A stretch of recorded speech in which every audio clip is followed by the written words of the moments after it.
যে চৰকাৰে ইমিডিয়েটলি এটা টাইম বাউণ্ড প্ৰগ্ৰেম লৈ ট্ৰাইবেল বেল্ট ব্লকবিলাকতো মানে এলানি উচ্ছেদ কাৰ্য সম্পাদন কৰিব লাগে। এইটো ডাবল ষ্টেণ্ডাৰ্ড মানে গেম খেলাৰ দৰে হৈছে। এফালেদি কৈছে যে এইখিনি প্ৰটেক্টেড হ'ব লাগে, আনফালেদি কৈছে যে সকলোৰে কাৰণে এইটো ফ্ৰী কৰি দিব লাগে। Double standard. এটা কচুতলিত এবাৰ উচ্ছেদ হৈ গ'ল, কিন্তু বাকী কোনো এটা ট্ৰাইবেল বেল্ট ব্লকত চৰকাৰে আজিলৈকে এভিকশ্যনৰ কাৰণে কোনো পদক্ষেপ গ্ৰহণ কৰা নাই। বিজেপিৰ অসম ৰাজ্যিক সভাপতি ডাঙৰীয়াৰ তেওঁৰ যিটো উক্তি, সেই উক্তিটো মানে সম্পূৰ্ণৰূপে জনজাতি বিৰোধী। গতিকে তেওঁ ভৱিষ্যতে হয়তো সেইটো কৰিবও পাৰে তেওঁলোক ক্ষমতাত আহিলে।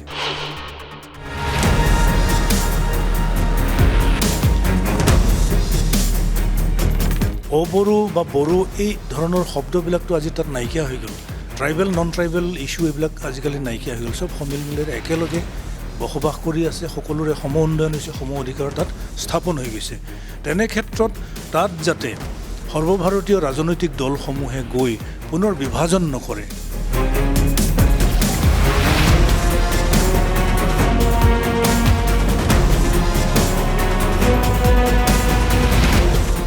শেহতীয়াকৈ ৰাজনৈতিক নেতাসকলৰ যিবোৰ বক্তব্য আৰু সেই বক্তব্যৰ বাবেই ৰাজ্যত বিভিন্ন সাম্প্ৰদায়িক কিছু আচলতে বিকৃতভাৱে যি সাম্প্ৰদায়িক মন্তব্য কৰে, তাৰ বাবে বহু ক্ষেত্ৰত দেখা গৈছে যে পৰিৱেশ বিনষ্ট হৈ আহিছে। আৰু এইবাৰ এগৰাকী ৰাজনৈতিক নেতা অৰ্থাৎ বিজেপি দলৰ ৰাজ্যিক সভাপতি দিলীপ শইকীয়াৰ এটা মন্তব্য, জনজাতীয় যি আবেষ্টনী অঞ্চলসমূহ আছে, যি ৬ষ্ঠ অনুসূচীৰ অন্তৰ্গত আইন প্ৰযোজ্য হৈ থকা যিবোৰ অঞ্চল আছে, আৰু সেই অঞ্চলত ট্ৰাইবেলছ বেল্টছ এণ্ড ব্লকত কেনেধৰণে তেওঁলোকে ভূমি ক্ৰয় বিক্ৰয় সন্দৰ্ভত এটা মন্তব্য কৰিছিল। আৰু সেই মন্তব্যৰ পাছতে ইতিমধ্যে ট্ৰাইবেল সংঘৰ ৰোষত পৰিছে আৰু ট্ৰাইবেল সংঘই ইতিমধ্যে বৰ্জন কাৰ্যসূচী ঘোষণা কৰিছে। যেতিয়ালৈকে দিলীপ শইকীয়াই ৰাজহুৱাভাৱে এই যিটো বক্তব্য কৰিছিল, যিটো বক্তব্যৰ বাবে ইতিমধ্যে ট্ৰাইবেল সংঘ ইতিমধ্যে ক্ষোভিত হৈ পৰিছে, আৰু তেওঁলোকে সেই ৰাজহুৱা বক্তব্য যেতিয়ালৈকে উঠাই নলয় তেতিয়ালৈকে দিলীপ শইকীয়াক ইতিমধ্যে বৰ্জন কাৰ্যসূচী ঘোষণা কৰিছে। আৰু ট্ৰাইবেল সংঘই ইতিমধ্যে আচলতে জনজাতীয় আবেষ্টনী অঞ্চলসমূহৰ যিবোৰ ভূমি ক্ৰয় বিক্ৰয়ৰ সন্দৰ্ভত যিখন কঠোৰ আইন আছে, আৰু সেই আইনৰ বিপৰীতে গৈ আচলতে কেনেধৰণে এনে মন্তব্য কৰিছে তাক লৈ ক্ষোভিত হৈছে ট্ৰাইবেল বেল্ট এণ্ড ব্লকৰ যিগৰাকী ট্ৰাইবেল সংঘৰ সম্পাদক প্ৰধানগৰাকী আছে, আদিত্য খাকলি ডাঙৰীয়া আছে। মই কিছু কথা পাতিবলৈ চেষ্টা কৰিম।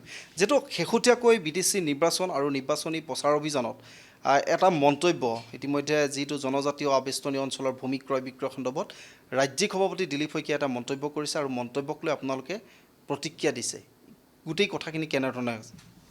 হয়, অসম ৰাজ্যিক বিজেপিৰ সভাপতি দিলীপ শইকীয়া ডাঙৰীয়াই এটা অদ্ভুত মন্তব্য কৰিছে, এটা বিৰূপ মন্তব্য কৰিছে, কনষ্টিটিউশ্যনৰ বিৰোধী মন্তব্য কৰিছে। ভাৰতৰ সংবিধানত লিপিবদ্ধ আৰ্টিকল 244(2) আৰু আৰ্টিকল 275(1)ৰ অধীনত যি মানে ত্ৰিপুৰা, মিজোৰাম আৰু মেঘালয়ৰ লগতে অসমৰ দুখনকৈ জিলা কাৰ্বি আংলং আৰু NC হিলছক 51তে 6 শিডিউলত অন্তৰ্ভুক্ত কৰিছিল, 6ষ্ঠ অনুসূচীৰ স্বায়ত্তশাসন প্ৰদান কৰিছিল।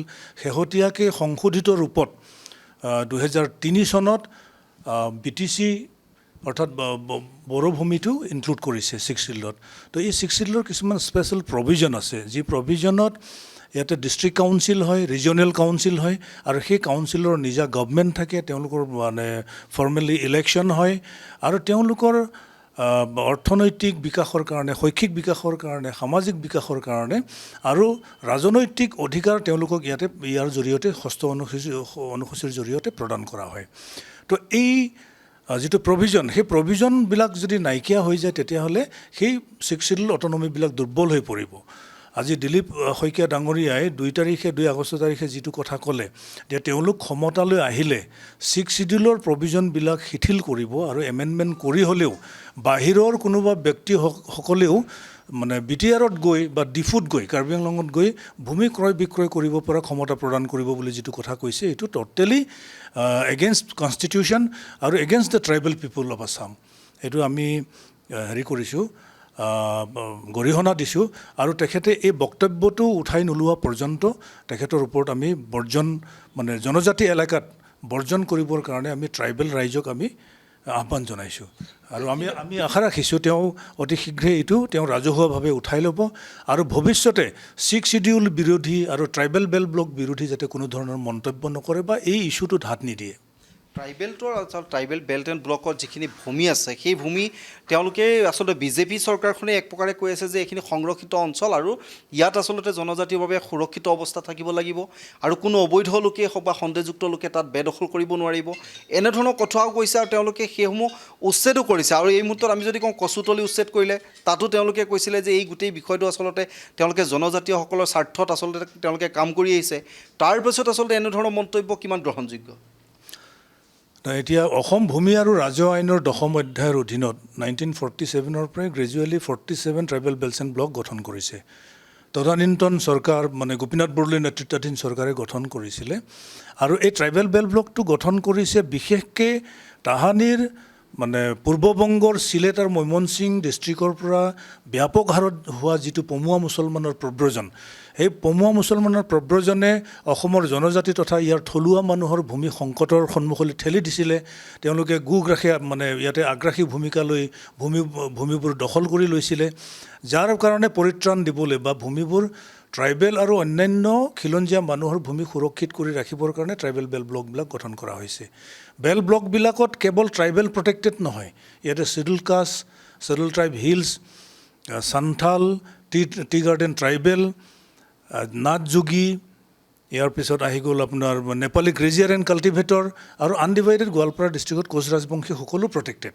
তো গতিকে এইটো এবৰিজিনেল যিবিলাক খিলঞ্জীয়া মানুহ আছে, ইণ্ডিজিনাছ ট্ৰাইবেল ইণ্ডিজিনাছ অসমীয়া যিখিনি মানুহ আছে তেওঁলোকৰ ভূমি ৰক্ষণাবেক্ষণৰ কাৰণে এইটো ট্ৰাইবেল বেল্টৰ এটা নিৰ্দিষ্ট আইন আছে। আৰু ইয়াৰ পিছৰ যিখিনি মানুহ তাত আহিছে তেওঁলোক এনক্ৰচাৰ, আৰু এই এনক্ৰচমেণ্ট ৰিমুভ কৰিবৰ কাৰণে আমি ট্ৰাইবেল সংঘই দীঘলীয়া সময় আন্দোলন কৰি আছোঁ। আৰু শেহতীয়াকৈ 19 চনত গুৱাহাটী উচ্চ ন্যায়ালয়ে এটা ৰায়দান কৰিছে যে চৰকাৰে ইমিডিয়েটলি এটা টাইম বাউণ্ড প্ৰগ্ৰেম লৈ ট্ৰাইবেল বেল্ট ব্লকবিলাকতো মানে এলানি উচ্ছেদ কাৰ্য সম্পাদন কৰিব লাগে আৰু অবৈধ বেদখলকাৰীবিলাকক ইয়াৰ পৰা উচ্ছেদ কৰিব লাগে। কিন্তু চৰকাৰে তেওঁলোকক উচ্ছেদ কৰাটো দূৰৰে কথা, এটা কচুতলিত এবাৰ উচ্ছেদ হৈ গ'ল, কিন্তু বাকী কোনো এটা ট্ৰাইবেল বেল্ট ব্লকত চৰকাৰে আজিলৈকে এভিকশ্যনৰ কাৰণে কোনো পদক্ষেপ গ্ৰহণ কৰা নাই।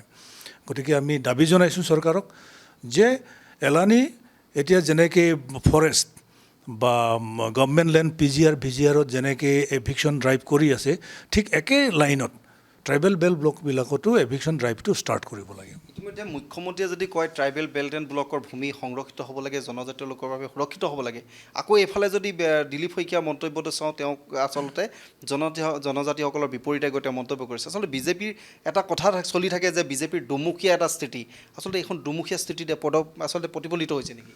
এইটো ডাবল ষ্টেণ্ডাৰ্ড মানে গেম খেলাৰ দৰে হৈছে।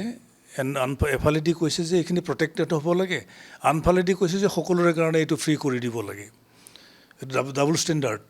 তো গতিকে আমি ষ্টেট প্ৰেচিডেণ্ট বিজেপিৰ অসম ৰাজ্যিক সভাপতি ডাঙৰীয়াৰ তেওঁৰ যিটো উক্তি, সেই উক্তিটো মানে সম্পূৰ্ণৰূপে জনজাতি বিৰোধী। গতিকে তেওঁ ভৱিষ্যতে হয়তো সেইটো কৰিবও পাৰে, তেওঁলোক ক্ষমতাত আহিলে 6 শিডিউল তেওঁলোকে এমেণ্ড কৰি আকৌ দুৰ্বল কৰি পেলাব, তেতিয়া সেই 6 শিডিউলৰ কোনো অৰ্থই নাথাকিব। ট্ৰাইবেল বেল্ট ব্লকৰ ভূমিও সকলোৰে কাৰণে যদি অ'পেন কৰি দিয়ে, তেতিয়াহ'লে ট্ৰাইবেল বেল্ট ব্লক গঠন কৰাৰ উদ্দেশ্যটো কেতিয়াও সফল নহ'ব। গতিকে আমি তেওঁ আহ্বান জনাইছোঁ সেই উক্তিটো তেওঁ যাতে উঠাই লয়। ইতিমধ্যে BTC নিৰ্বাচনী যি প্ৰচাৰ চলি আছে, নিৰ্বাচনী প্ৰচাৰ সভাসমূহতে আচলতে এনেধৰণৰ মন্তব্য কৰিছে। তাৰ বিপৰীতে দেখা গৈছে যে অবড়োসকলে কিন্তু এই দিলীপ শইকীয়াৰ মন্তব্যটোক লৈ সমৰ্থন কৰিছে। কিন্তু এই যিসকল অবড়োৱে সমৰ্থন কৰিছে বা BTC নিৰ্বাচনী প্ৰচাৰত অবড়ো ভোটাৰৰ আকৰ্ষণ আনিবলৈ কাৰণে বা ভোটাৰক বিজেপিৰ বিৰুদ্ধে আকৃষ্ট কৰিবৰ কাৰণে আচলতে এনে মন্তব্য কৰিছে নেকি? BTR অঞ্চলটো দীঘলীয়া সময় ব্লাডশ্বেড হ'ল, দীঘলীয়া বড়ো সংগ্ৰামৰ ফলত তাত বহু ধৰণৰ ঘটনা সংঘটিত হৈ গ'ল।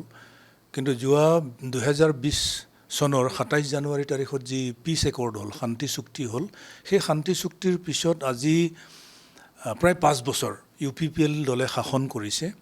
আমি বাহিৰৰ লোক হিচাপে আমিও প্ৰত্যক্ষ কৰিছোঁ যে তাত শান্তি বিৰাজ কৰিছে সঁচা অৰ্থত, আৰু সকলো শ্ৰেণীৰ মানুহে সমিল মিলেৰে বসবাস কৰিবলৈ আৰম্ভ কৰিছে আৰু তাত সঁচা অৰ্থত শান্তি প্ৰতিষ্ঠা হৈ গৈছে, উন্নয়ন হৈছে। এই সময়ত আমি ভাবোঁ যে বাহিৰৰ পৰা গৈ তাত আৰু অশান্তিৰ সৃষ্টি কৰিব নালাগে। সেই ৰাষ্ট্ৰীয় দলেই হওক বা আঞ্চলিক দলেই হওক, সকলোৱে যাতে এটা তাৰ যিটো আজিৰ তাৰিখৰ যিটো সমন্বয় এই সমন্বয়টো যাতে বিঘ্নিত নহয়। অবড়ো বা বড়ো এই ধৰণৰ শব্দবিলাকতো আজি তাত নাইকিয়া হৈ গ'ল। ট্ৰাইবেল নন ট্ৰাইবেল ইছ্যু এইবিলাক আজিকালি নাইকিয়া হৈ গ'ল। চব সমিল মিলেৰে একেলগে বসবাস কৰি আছে, সকলোৰে সম উন্নয়ন হৈছে, সম অধিকাৰ তাত স্থাপন হৈ গৈছে। তেনে ক্ষেত্ৰত তাত যাতে সৰ্বভাৰতীয় ৰাজনৈতিক দলসমূহে গৈ পুনৰ বিভাজন নকৰে, কেৱল ক্ষমতাৰ স্বাৰ্থত, হ্ৰস্বকালীন ক্ষমতা লাভৰ স্বাৰ্থত আজি সেই যে জোৰা লাগিল বড়ো অবড়ো বা ট্ৰাইবেল নন ট্ৰাইবেলৰ মাজত যি জোৰা লাগিছে, সেইটোত যাতে আকৌ ফাট নেমেলে। আৰু এনেকুৱা ধৰণৰ উক্তি যাতে কৰিব নালাগে যে তাত এতিয়া ইতিমধ্যে পিছ হৈ গৈছে, শান্তি প্ৰতিষ্ঠা হ'ল, আকৌ যাতে পৃথকতাবাদী ধ্যান ধাৰণাৰ ফালে মানুহখিনি যাতে গতি নকৰে, সেইটোলৈকে লক্ষ্য ৰাখি পলিটিকেল লিডাৰবিলাকে নিজৰ বক্তব্যবিলাক ৰাখিবলৈ আমি আহ্বান জনাইছোঁ। ৰাজহুৱাভাৱে এই বক্তব্য উঠাই ল'বলৈ নিৰ্দিষ্ট কিবা সময়সীমা আপোনালোকে দিব নেকি? আমি নিৰ্দিষ্ট সময়সীমা বান্ধি দিয়া নাই।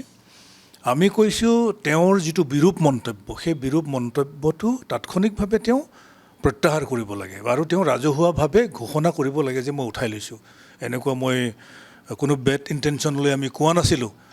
আৰু তেওঁ জানিব লাগে যে কনষ্টিটিউশ্যনৰ এটা দফা এমেণ্ড কৰাটো ইমান ইজি নহয়, ইমান সহজ নহয়।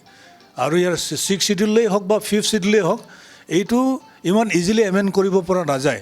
গতিকে তাৰ ট্ৰাইবেল বা নন ট্ৰাইবেল মানুহখিনিক বিভ্ৰাট কৰাৰ পৰা তেওঁ বিৰত থাকিবলৈ আহ্বান জনাইছোঁ। নিশ্চিতভাৱে এতিয়া ইতিমধ্যে যিটো মন্তব্য উঠাই ল'বলৈ ইতিমধ্যে ৰাজহুৱাকেও যাতে এই মন্তব্য উঠাই লয় তাৰ বাবে আহ্বান জনাইছে। আৰু পৰৱৰ্তী সময়ত ৰাজ্যিক সভাপতি দিলীপ শইকীয়াই এই বিষয়টো কেনেধৰণে সেয়াহে গুৰুত্বপূৰ্ণ হ'ব। যিকোনো খবৰৰ বাবে যোগাযোগ কৰক 7099017330 লগতে 7099017110 নম্বৰত।